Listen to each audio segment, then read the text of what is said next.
Le kibboutz Mefalsim se trouve à 2 km de Gaza. Sa population normale oscille autour de 800 personnes, en majorité des juifs argentins.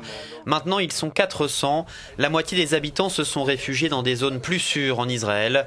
Ici, le cessez-le-feu est le bienvenu, mais il est accueilli avec prudence. Les mesures de sécurité sont toujours en vigueur.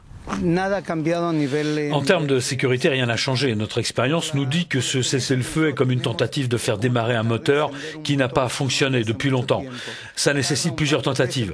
En général, on fait une trêve, puis elle est rompue, puis quelques heures passent ou quelques jours. Donc nous attendons toujours un laps de temps de sécurité pour voir si la trêve se concrétise. Rue déserte, mesures de sécurité drastiques. Pourtant, pendant les 8 jours de l'opération Pilier de défense, aucune des plus de 1500 roquettes tirées sur Israël n'a frappé le kibboutz. En 2008, une roquette était tombée sur la salle à manger. Depuis, il y a un abri tous les 100 mètres.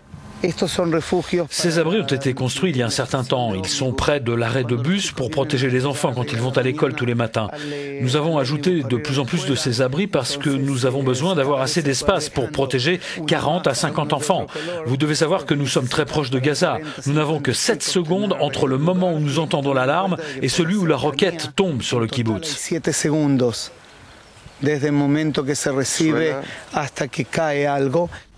Les habitants doivent écouter en permanence la radio et ne jamais trop s'éloigner d'un abri. Mais le kibboutz Mefalsim existe depuis 1949, presque depuis la création de l'État d'Israël. L'opération Pilier de défense a donc comme un air de déjà-vu. Depuis 1949, ce kibboutz, situé près de la frontière avec Gaza, a connu beaucoup de guerres. Des guerres suivies de cessez-le-feu, rompues ensuite par d'autres guerres. Le cycle se répète quasiment à l'infini.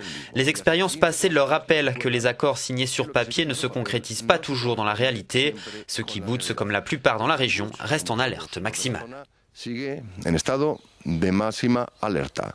Luis Carballo, desde el kibboutz Mefalsim, para Euronews.